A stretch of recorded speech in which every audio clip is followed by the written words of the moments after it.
વધુમાં આગળ વાત કરીએ તો જૂનાગઢમાં બીજેપી દ્વારા મનપા ચૂંટણી માટે ઉમેદવારોના નામની યાદી જાહેર કરવામાં આવી છે।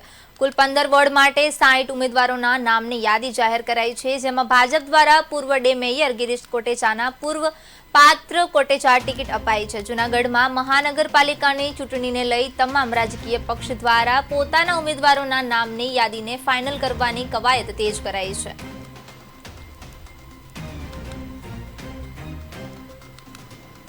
Junagadh municipal corporation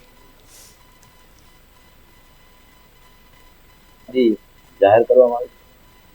Bharatiya Janata party સમગ્ર ભારત આપણા દેશના યશસ્વી પ્રધાનમંત્રી આદરણીય નરેન્દ્રભાઈ મોદી સાહેબ, ગુજરાતના મુખ્યમંત્રી ભૂપેન્દ્રભાઈ પટેલ સાહેબ, સંગઠનના પ્રમુખ આદરણીય સી.આર. પાટીલ સાહેબ અને સંગઠન મહામંત્રી આદરણીય રત્નાકરજીની સીધી દેખરેખ નીચે ભારતીય જનતા પાર્ટી કોર્પોરેશનની ચૂંટણી લડવાની છે।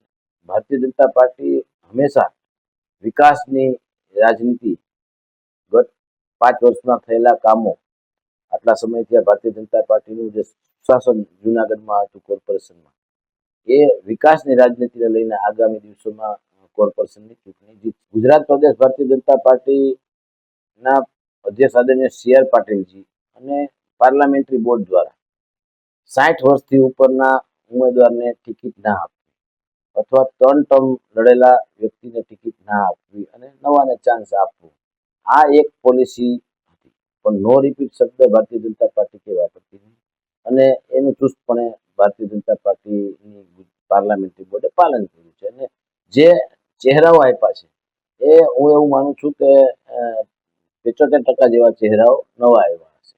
15 થી 18